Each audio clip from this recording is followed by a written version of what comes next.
Yay! Yo, what's up, guys? So, I've been meaning to talk about Nisekoi for a while now, and procrastination has always prevented me from doing so. For the last probably, I would almost argue with this whole year, and the last year, it's been about a year.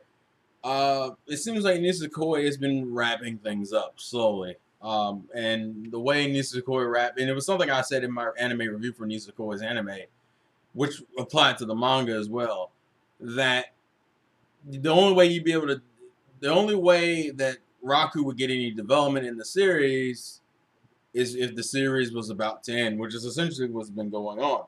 And I wanted to talk about it because the series is ending soon, and I wanted to do it before the one true pairing is officially revealed to us all. Because essentially what's happening now is for the last year or so, he's been systematically killing out all the love interests that have been built up over the series. Side note, Yui to me is a completely worthless character considering how little she contributes to the plot and how little she even stays as a love interest for Raku. Considering it's like literally not that far afterwards, he just starts cutting people off. And who's the first girl to go? Hey Yui, bye Yui. And if you're an anime only watcher, you don't know anything about Yui. Um, because she was never revealed in the anime, which is also kind of funny to me. Uh, Also, I guess it should be already stated, manga spoilers. So if you don't want manga spoilers on Nisekoi, here we go. For those who don't know, usually with most romance series that have harem-like styles to them, which is what Nisekoi has, usually you can tell when those types of series are wrapping up because they start killing out the other characters in terms of romantic interests. And that's what Nisekoi has been doing. It was first Yui, then I think it was Haru, then I think it was Marika, then I think it was Suigumi, and now we're down to the two. We're down to Chitoge and Onodera, and we've been going through this whole arc where Chitoge overheard that they both have that Onodera and Raku have crushes on each other, even though Raku also has a crush on Chitoge, and she doesn't know that he has a crush on Chitoge. She thinks that he only has a crush. It's that whole bullshit of, oh, we're gonna create a plot out of misunderstandings and shit. Marie and I think part of me is kind of sad because other than Marika, almost every other character didn't really get an arc dedicated to them. Like Haru's little thing was crushed out in like 2 or 3 chapters. It's the same thing with Yui and the same thing with Suigumi, where they had the characters had their full resolution. Because Suigumi's whole thing was first recognizing that she was in love and then recognizing she was in love with Raku. They had her do all of that within the span of like I think 2 or 3 chapters. Haru was pretty much the same thing. Yui, pretty much the same thing. And Marika's the only one who got like a full arc devoted to her, which really still amounted to fucking. Because they'd already been hinting throughout the series that Marika had some type of problem. And really all it amounted to was that Marika's mother's like, you're going to get married to, you're going to have an arranged marriage. I'll give you a year to you're going to get married one way or the other. Actually, if anything, I would say Marika's probably one of the better developed characters in the goddamn series. Probably next to Chitoge. Actually, I would argue she's better developed than Chitoge. And she's actually a more likable character. If anything, I will say this has been one of the few times where we've gotten to the end of these types of series and they start killing out the girls that it's actually made me like a girl more. Because Marika, I was pretty indifferent towards. And she's slowly but surely become a better character over the course of it all. So, I mean, because they finally do the chapter where he's like, I need to start taking this shit seriously. Oh, also, Ruri and Shu are a thing. Well, they're not like a thing because Shu isn't technically in love with Ruri, but they do the stereotypical, and it's one of those things where it's like, yeah, we figured Ruri would probably have a thing. Ruri and Shu would probably be a couple. We just didn't know how you were gonna do it. And what did they do? They waited so fucking late game, and I hate that. I hate the fact that he. I forget the author's name, but I hate the fact that he literally just pretty much tried to run all the romantic drama and angst and all this other granted, this has probably been the least angsty I've seen these kind of endings play out. But it's still this long drawn. You took all these cool arcs you could have done in the middle and just threw them all together. It's like throughout the entire series up until like this last year or so, he's been just doing random side shit with maybe a good few chapters development towards primarily Chitoge and like setting up romance shit for Haru and Yui, and then like you got just a whole bunch of bullshit chapters. And it's like, if anyone remembers when this series first came out in Shonen Jump, which wasn't that long ago, I think this came out back in 2010. Like Nisekoi is not that old of a series, even its manga. Like the manga's in the 200s, so this thing is probably, I would say Nisekoi is probably about maybe 5 years old. 5, 10, I mean 4 years old of a series. Remember how the premise used to be about the locket? It was about the whole fake romance thing in the locket, which the fake romance thing became so irrelevant, I would argue, so far into it, because almost every character knew that all the characters that it would have mattered to knew the shit was fake, and it was only really used to set up gag situations. And I kind of hate, I kind of hate myself for even getting sucked into these stories. Granted, I got sucked into Nisekoi way before I got tired of it. But you know, it's the obvious. The series is based around this main character and this main girl. So this is going to be the fucking couple. It was the same shit that happened in Toradora for me. It's like, these are the couple. This is going to be the couple. And there is no ifs, ands, or buts about it. There's no reason to have this as the main girl and have this as the main boy. And they're not a couple, because in most series when they do that, they're usually a fucking couple. And Nisekoi is not a series to really break tradition at all. Almost everything is done is stereotypical rom-com harem bullshit. So I knew going into it I was already Team Onodera. Well, I was actually Team Suigumi, but I knew realistically Onodera was the one I would probably root for between her and Chitoge. Because Chitoge, although it went through the same thing that Tiger went through in Toradora, where she got the most development, although I would say Marika kind of snuck up on her at the end. She got all this damn development, and they're going through this whole rigmarole now, where we're finally bringing the key plot back, which I knew at the end of the day the key thing wasn't going to fucking matter, because usually when you have that as a premise and it's a romance story, it's gonna be like, fuck the key. So even though the manga has revealed to us that Onodera is the key, is the bearer of the key, like is the one it was all about, you know, which most of us assumed anyway. We assumed they were going to either do one or two things. The dude was going to be pretentious as fuck and have Chitoge be the chosen girl by Raku in the past and the goddamn future. That would have been, and granted, he still might do that in some condescending manner. But that's what I think he's probably going to do. He's going to, that's what he could have done. At least he's giving, essentially what I'm looking at now is I think he's just going to give Onodera the small victory of being his true love in the past, and obviously Chitoge overtaking her in the future, which is annoying as fuck considering these chapters have literally just been pretty much Chitoge running away, and really pretty much she's going to gain the confidence. That's all these chapters have been, other than kind of finally wrapping up some side things. I forgot the stupid gag that Claude didn't realize that Suigumi was a girl, because they didn't use it much, and it kind of became a non-factor because Claude himself as a character became a non-factor, kind of giving a confession for Ruri and Shu. But the whole main thing has been, alright, he's like, okay, Chitoge, you're running away from your problems. Man up and take the fucking rejection like you're supposed to. And of course, what's going to happen is that Chitoge and Onodera are going to meet, and which is what's happened in this latest chapter. Chitoge ran into Onodera before she ran into Raku. Essentially, Chitoge and Onodera are going to have this kind of conversation about, look, no matter what happens, we're still friends. Raku's going to come up. He's going to fucking confess. He's like, look, because the thing is that this isn't even about the love situation. The whole reason why Raku's trying to find Chitoge It's just because she ran away from the country because obviously they're still playing the dense main character. He doesn't understand why the fuck she ran away. And pretty much we're going to get the answer that we all expect to get. Where they're going to resolve themselves to be like, Chitoge's going to resolve herself to be like, look, I realize that he loves you, Onodera.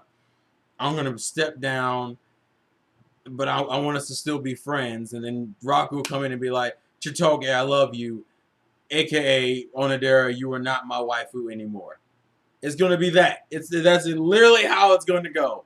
And I know that's how it's going to go because anime, for some reason, when it comes to rom-coms, anime refuses to do anything different with that damn trope of main girl. I think Naruto's been the best at it. And Naruto I wouldn't even classify as good considering Kishimoto never wrote that romance good to begin with. And I guess this whole video is just more me so kind of disgusting that I'm kind of saddened and aggravated. But I would say this, even though it's probably going to, and if I'm right, and if I'm wrong, I'll be so motherfucking happy. There will be another video letting you know I was wrong, and I would be so fucking happy if he actually picks Onodera. It's probably not. It's probably not. I mean, I'm going to be real with you. That's because no one wants to do anything different. It's like, oh, and I hate that. They always do that shit. They do that shit in the animes where the childhood friend or the girl who's been interested in the guy the longest is the one that gets fucked over. Always. They always do this shit in series, and it's frustrating. Because I never liked the main girl. It's always, the main girl is always this weird, quirky, fucking irreverent girl where she has like all these weird things that don't make her appealing as a girl. And then as over the course of the series, she becomes more appealing. And I'm like, okay, cool, that's character development for the girl, but why does why does the girl who's loved him since they were kids, or loved him the longest, get fucking shoehorned? Because she's been appealing since day fucking one. And even, it's even worse here. It's actually incredibly frustrating. Because he'll probably write it in a way where he'll start the confession off. It'll sound like a confession that he's given to Onodera. And then it will pretty much subvert itself into, but I don't love you anymore. And I'm just like, fuck, I don't want to see that again. I'm too invested in the series. I've literally been reading it for a while. It's one of the reasons why I gave up my manga. It's one of the reasons why I sold my manga for fucking Nisekoi. Because I knew where it was going, and I was like, I know I'm not going to care to reread that again. I hate stories that do that all the fuck. And it's always the same shit. And as I said, I got into Nisekoi before I realized this as a fan. So I can't stand these stories anymore as much as I used to. Because it's always that same bullshit. Where the main girl on the cover is automatically going to be the love interest no matter what happens. I find it funny that the only Shonen Jump series I can think of that broke that trend was probably, I mean, technically you could argue Dragon Ball did too, because I mean, Chi-Chi wasn't a love interest until she was introduced later. Most of you would argue maybe it probably would have been a Goku and Bulma thing, but it's just, and I mean, that's a perfectly fine argument. I'm just saying, when it comes to something like Nisekoi, whoever you see on the cover is the main couple of the series. And it makes me mad, but I will say I'm probably a little bit happier about them doing it this way than the alternative, which is creating male characters to just be extra fucking love interests. Because that actually irks me more, because essentially what I got to do now is watch a character who's been previously established to be in love with one character, fall out of love with that character, and then fall in love with another one. It's just not, that's not fucking appealing to me. It kind of makes me mad because Nisekoi could have been so much better with this.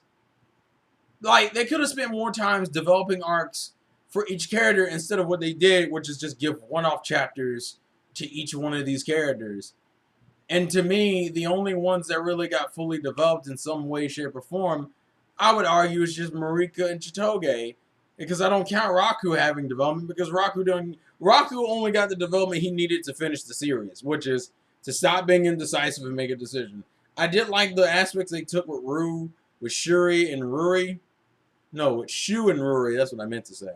Primarily Shu, because Ruri doesn't really get any character development either.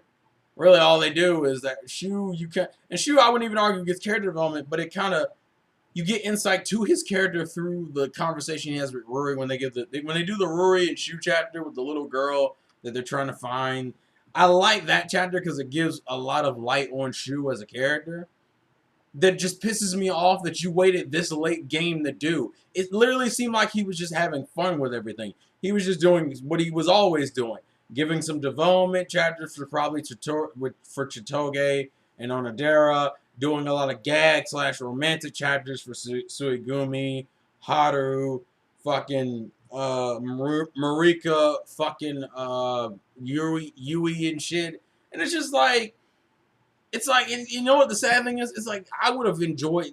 See, look, if I have to deal with that hard truth anyway, that you're just gonna do exactly what every other series does, which is that the girl on the main cover is the main love interest, and she will win because she is the main girl of the series. At least let me have as much fun times with the other girls as I can as they're a part of the harem. It's the reason why I can still enjoy something like Mayo Chiki. Because Mayo Chiki, I actually went and read the manga for, and if you read the manga for Mayo Chiki, you know he actually does end up picking a girl at the very end of the series. But you gave me time with every single girl, so it wasn't as infuriating as it is here, where it's like you had so much potential, you didn't even really touch on the mafia shit at all.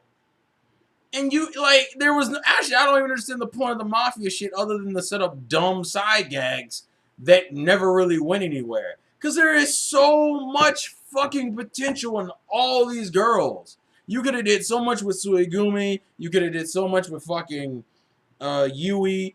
So much with Marika. So much with fucking, and Shu. And see, the one thing I praise Nisekoi for was the fact that it was consistently switching between the characters, and no character felt like they were being left behind. But what I really should have said is that I mean that in terms of screen time, not in terms of development, because in development, it seems like fucking Chitoge blazed through them all, because Onodera's whole personality issue was the fact that she was fucking quiet.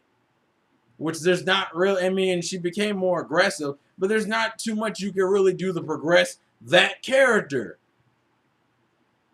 So it's just frustrating, dude. It's like I mean, the sad thing is I still like Nisekoi. I know how this is gonna go. I know exactly how this is gonna go. I'm gonna hate it because I gotta watch one of my favorite characters cry because of some bullshit. Because of plot. Because of bullshit stereotypical romance series because they're not gonna, I mean, all this build up for Chitoge to actually face Raku. And you're going to tell me that he's going to be a dick about it and actually make her do all that so she can be properly rejected. I'll put it this way. If he does it, I will give him major applause and I will clap and I will fucking be like, dude, all right, I'll give you a lot of props for not doing what I thought, doing the stereotypical choice. But because because he hasn't been really original with anything he's been doing, this dude has been doing in terms of his series, I'm pretty sure he's gonna do exactly what I think they're gonna do that fucking bait and switch and shit. They're gonna have her, they did all this setup so she can just come back and win it. That's really what it is. Chitoge running away because she thinks that Raku was in love with Onodera. Raku confessing that he was in love with Onodera and fucking Chitoge. And then essentially starting his confession off with Onodera, only to confirm that his confession is really for Chitoge. And then Chitoge being like, yay! And this is one of the reasons why the end of this chapter is going to have Onodera and Chitoge talk about it first. That way, the setup is fine. That way, that way, Onodera won't take it too fucking hard at the very end of it all. If he does something different, that'd be cool. I don't think he's going to, dude. And that's what I was like, I like it. I like Nisekoi for trying to get out of the box in some ways. It's not really original, but, you know, characters like Marika, I felt like you were trying. Unfortunately, I didn't feel that way until near the end of the damn manga. I also find it funny that this and Bleach are ending around the same time. Although I would make an argument this will probably end within the next 5 chapters. This should have probably be done by the end of July. I don't know about Bleach because I don't know where Bleach is going, nor do I fucking care.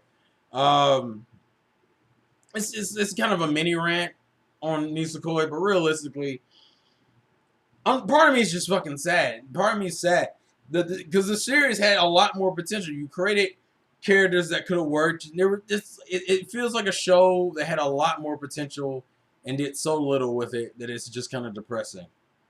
You did the whole mafia in schools situation, which only really showed up for like Chitoge and like Suigumi sections. Everything else was just normal slice of life. And you just started switching girls and you started adding girls and switching girls. Honestly, I feel like if you had just did Onodera, Suigumi, Marika, and Chitoge and just cycle between those four, you would have had such a better fucking series. Because as I said, I can take that hit. I don't like taking that hit, but I could take that hit of knowing that my girl of choice isn't going to win if she can get properly developed anyway. Because then I can at least say, okay, Suigumi, and granted, Suigumi is a stronger character now than she used to be, but Suigumi's whole arcs were just based around gender identity issues, which really hasn't really changed. I mean, I don't think she's going to start dressing like a girl now, because the only thing she came to terms with is that she had a crush on Raku, and that she was in love with him. I don't know. I'm just rambling thoughts in my head, but please leave your thoughts and comments in the comment section below. This has been your boy. I'm tired. Tomorrow's Friday. Tomorrow's JoJo Friday. I'll probably make another video actually tomorrow too, because we got to talk about Blue Exorcist season 2. That's going to be a thing, and the weirdness of that. So until then, guys, life's a game. Play to win, and I will catch you guys later. Peace.